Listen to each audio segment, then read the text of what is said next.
Ready. Well, Dad, thanks for participating in my project. I'm glad to do it. Well, I know all about you, but why don't you say a little bit about yourself?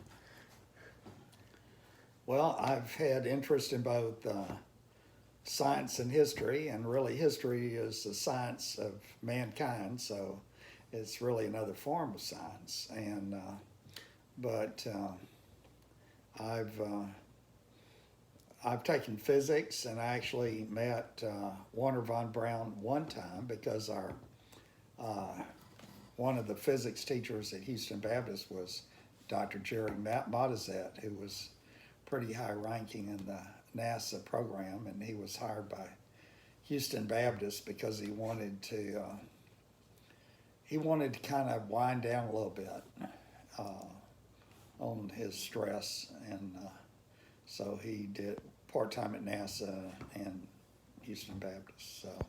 Was Von Braun still working at NASA at the time, or was this after he retired? He was still working, I think, 1970. Oh, okay. 1969. Oh, the year of the moon landing. Yeah, yeah, Wow. yeah.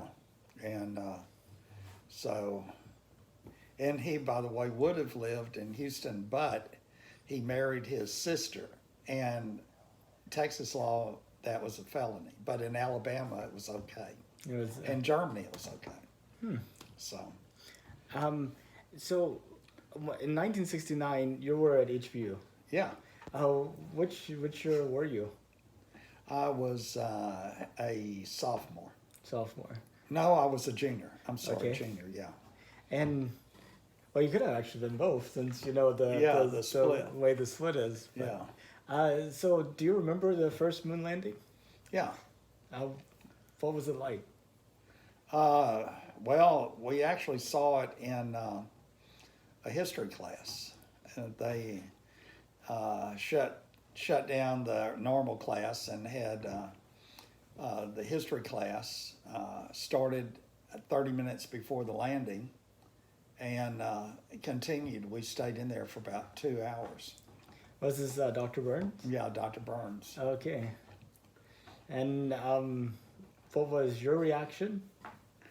Well, we were pretty fascinated by the fact that they'd made it and had been able to have a functional minor exploration of the moon with no problems.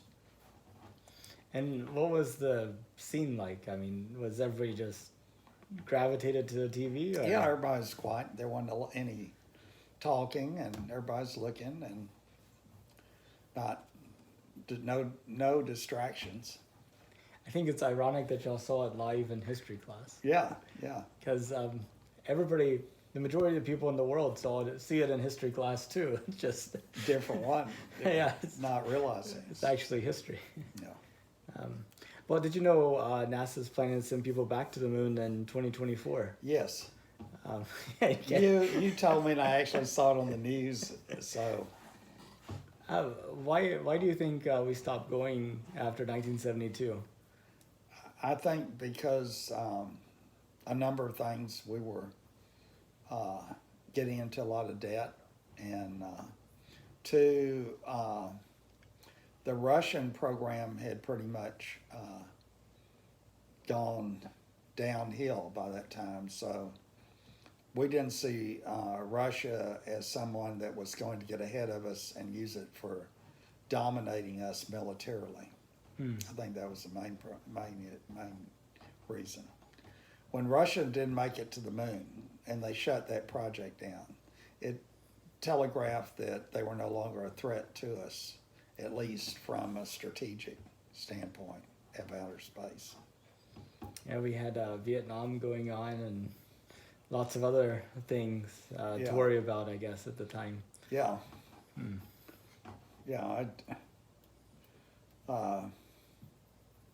Yeah, I knew Dr. Frank Vandiver, who was President Rice and later President of A&M, and he kept up a little bit with the military, and for just a fraction of the cost of the Vietnam War, we could have developed a supersonic warplane that would have dominated the world, and we could have pretty much dictated to Russia and China what to do, you know. But he said, no, we spent all our money on that. And But money doesn't equate to innovation. We've spent lots of money on rockets with like Lockheed Martin and Boeing, and they've been building the same rockets that they've had for decades. And you know, because it's government, and even though they're private, they're contractors to government. And when you're a contractor to government, you're guaranteed to be paid, whether you innovate or not. in fact, innovation's almost risky. Right. And it also, it's better to make 20 models that advance and get paid for every one than to make the 20th one after the first one. And that, unfortunately, is what's running a lot of the country, has run a lot of the country. So, What do you think about us going back? I mean, good thing, bad thing, wrong time? well, I really think strategically immediate advantage is we have to have a full-time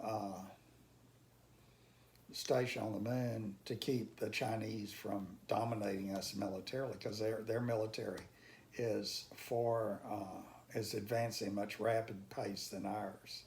And for people to think the Chinese don't have a aggressive motive in mind, I think is like people thought Adolf Hitler didn't have an aggressive motive in mind. Everybody's fascinated German technology in the 1930s, and but it was used for wrong reasons, like von Braun actually by Hitler. The scientists and people that work in the country are not responsible for what the government does with them, but we certainly should be aware that the Chinese do not wish us well. They only want to be friends to gain as much knowledge that we have. And I think a recent admiral who got testified and before Congress was saying that he felt like China would probably militarily take over Taiwan in the next 7 years. Right. And the torture and killing of millions of people. China's doing that right now with anyone that it considers to be independent thinking. So it has actually killed more people and put more people in concentration camps than Hitler did. And it will do that to Taiwan. And the people in Taiwan, a lot of them had their parents killed by the Chinese, not in war, but in executions. The Cultural Revolution was really the worst, because that was seen as a purge of anything that disagreed with the communist ideology. And that's when they killed a lot of the Christians, a lot of the old Chinese culture was seen as having to be destroyed, and they trained the young people in school to hate anything that was not, even things that were not against communism necessarily. Anything that was not of communism was seen as an enemy, and that's what the people in Taiwan are. A little island that people ran away from tyranny, and now they're to be given to pretty bad stuff. But China attacks Taiwan. What do you think happens after that? It depends on where our military is and who, what do you think should happen after that? Well, I think we should protect Taiwan, and Taiwan can't be taken unless they have a lot of shipping, and that's the most vulnerable part, is to destroy the shipping of the Chinese, their navy and their all the civil transports moving military supplies and soldiers and to Taiwan. But I guess the United States has even recognized Taiwan as being a separate country. We have like this one China thing, but at the same time, we're trying to maintain Taiwan's independence. Should the United States recognize Taiwan as a separate country? I think so. We did for many years. Well, we recognize them as being the one China, and then Nixon changed that to the mainland, I think. Yeah. Well, we recognize Taiwan as the really legitimate government of the whole. Yeah. Right. Yeah. Before that switch. Right. And it was kind of sad that Nixon recognized the mainland as the Chinese government at the time they were executing millions of their own people. Mm-hmm. And it's like recognizing Adolf Hitler because he's dominant, Yeah. dominant, and German technology was so far advanced. Or we own technology or we own a moral basis. Should technology have no morals, then if technology has no morals, then you have no retirement for the masses, just extermination, and everything's convenience rather than any kind of moral measure. And that's what Hitler is. All China is Hitler with a different language, and but his basic theme of people, the use of people, and the extermination of people that were believed to get in their way. That's what the Chinese are doing with the Muslim population, the Christian population. And they did it so much in 67, 68. That was when they had vast pits they push people into and then set them on fire and then buried them. And that's pretty much is what is going on now, maybe in a little bit more hidden way.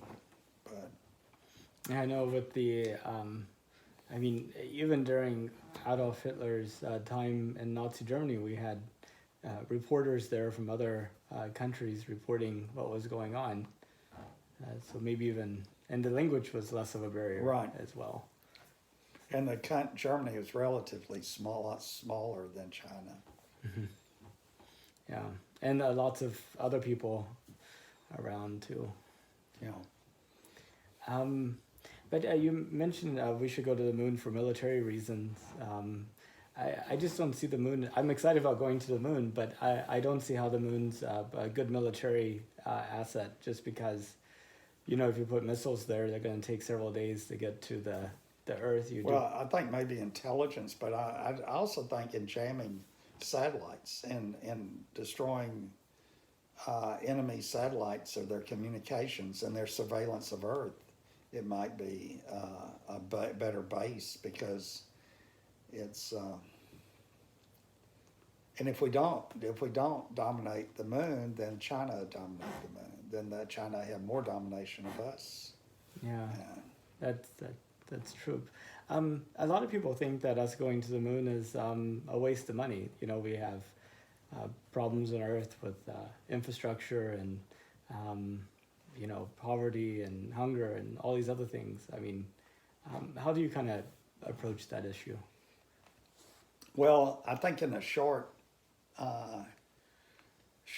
term that there's a lot of validity to that. Supposedly the moon has a lot of resources we might be able to mine.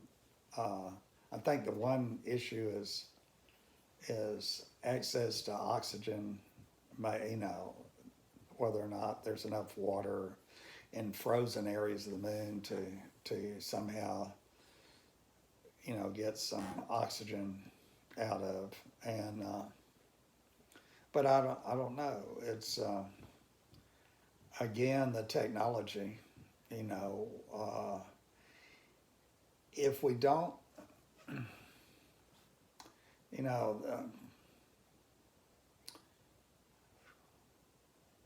I believe that you could maybe apply some of the developments to the deserts of the United States to develop those for productivity and have,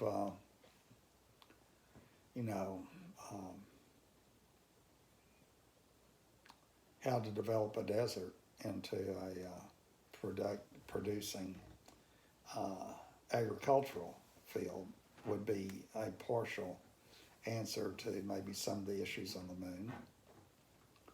And Yeah, I think Iraq used to be the most fertile place in the world at one point. Between the Tigris and Euphrates, Right. It turned into a desert. But why can't it go the other way?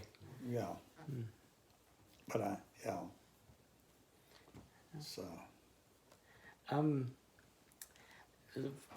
Do you think?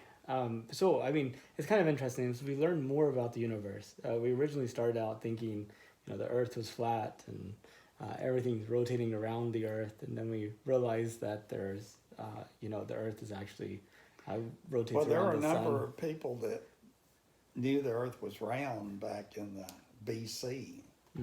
It was just kind of commonly thought of by the general populace and a lot of people that were in science that it was flat. But Some people knew, or at least thought.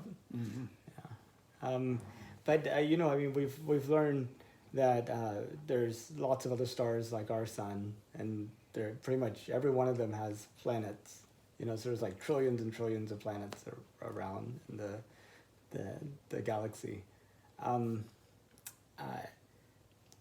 I guess, do you see the future of humanity always just on the Earth, making these little side trips to places, or do you think at some point humanity actually expands beyond the Earth and other planets in the solar system, and then maybe figures out some way to get to other stars, and eventually the entire galaxy is filled with human civilization?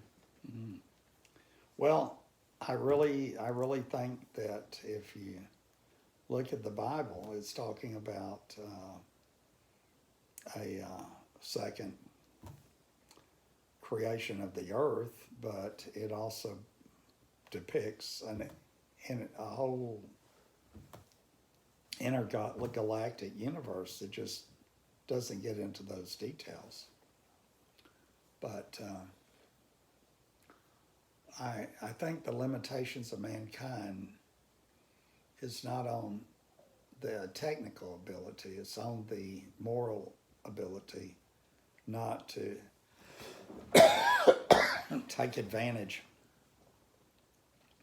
of intelligence, power, and Greed. And there's no indication among the countries that are getting into space that is changed. Yeah. In fact, maybe it's the other way around, because some people talk about the first trillionaire is going to be somebody that does space mining, and obviously if that's what you're motivated by. Yeah. If it was safe and affordable, would you go to space?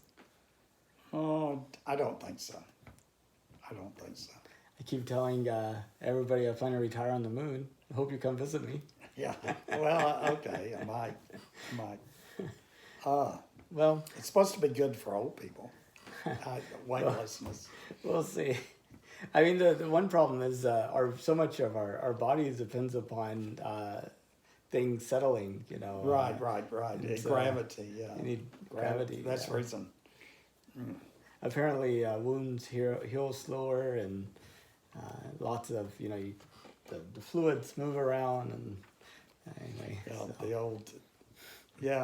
the old theory from the Roman what was his name, that thought blood traveled through the body like an ocean tide rather than a pump from the heart. I don't know this. Yeah, that was originally the first Roman or Greek theory. on blood in the body. It was like the tides. It moved like the tides in the body. Hmm. And And he obviously never seen somebody with an artery get cut. right, right. It's like, But the wow. Romans, I think they changed it to the heart, the pumping.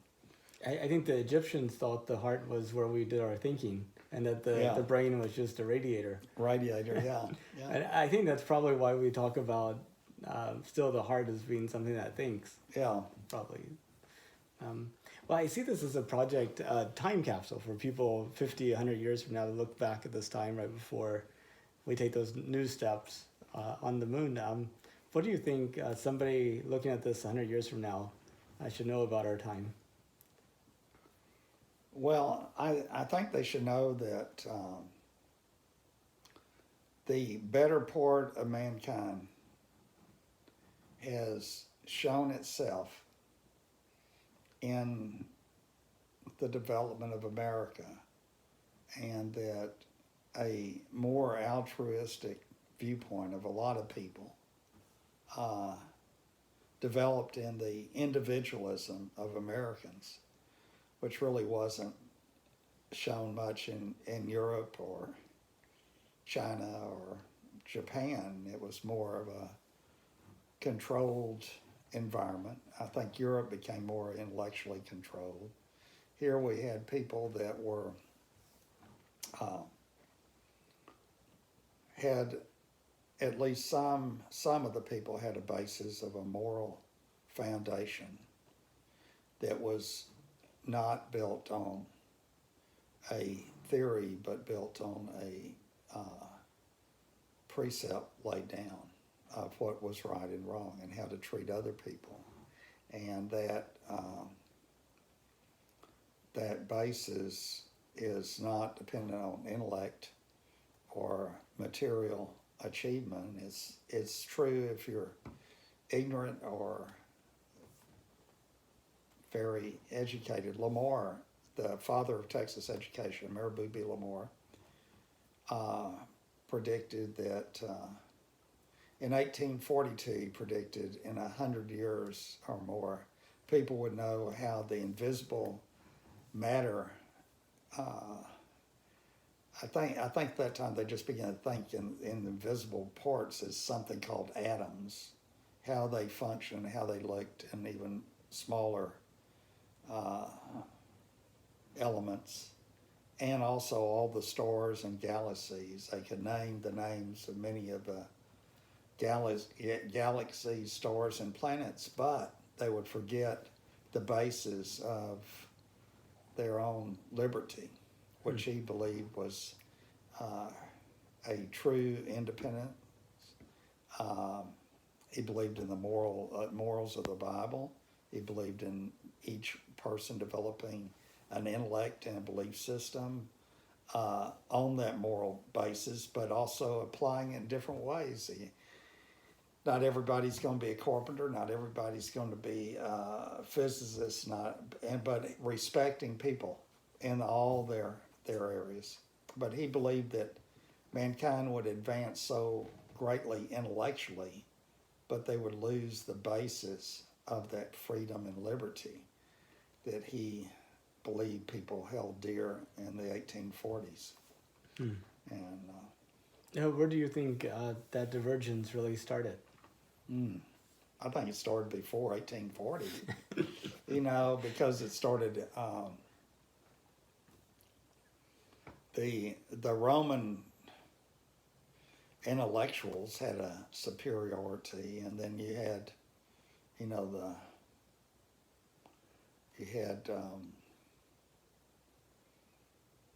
during the Dark Ages, you had ignorance, but you also had people in the little confines and nooks that felt themselves so far above the populace. They really didn't see anything they should do to try to redeem the people from that. You had basically the all-powerful Catholic Church that became more institution than the purpose. And then you had Luther that applied the meaning of the church and broke off. And really, that was the time of the Enlightenment, and people began to look at more of a substance than a facial form, and so it kind of divided up. You know, people again, they went into the high intellect, where you had the philosophers of Hegel and Marxism. Marxism was supported by some people. Marx was supported by some people that were so antagonistic to society. They saw Marxism as the biggest blow to society because they felt like they somehow had been mistreated. So there were a few rich people that actually supported Marx. Mm. So you had a divergence of intellect for intellect's sake and ego. And then you had people using intellect for the good of mankind, the development of medicine, the development of agriculture. You had that. And all that was built on a more independent life. America was mainly agriculture. Everybody tended to, if they wanted to, could be their own boss. And because you had a lot of agriculture, you had a lot of opportunity in the cities to have your own little business. Mm. And because of that. And so, where in Europe and China and Japan, everything was built on a hereditary system, where if you weren't born in the right family, very unlikely to succeed. There were exceptions, but in America, if you worked hard, you were very likely to succeed. Well, and this is back whenever you had those, the rich people stayed in Europe, but now you have them here, and some, you're starting to see some kind of flourishing of that, you know, elite schools and kind of a big difference between people. Yeah, I think what we need is to, as far as school, is to have vouchers. Good schools, bad schools. The United States, one of the theories of Jefferson was that the 50 states being independent, each could develop pretty much their own form of government. And the ones that there were like 50 experiments. Mm. So the ones that developed good policies would succeed, and the other states that had bad policies would not, and they'd look over the states that had good policies and adopt those, and that actually worked a lot. Mm. That was the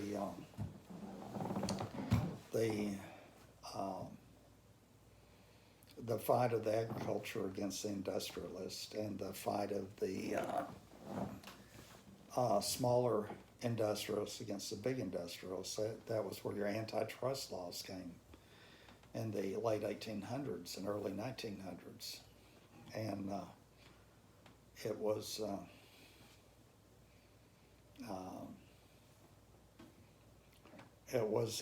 trying to preserve the independence of people, and the founding fathers had looked at that. Because when America was created, you could get land for very little expense, just the survey. Hmm.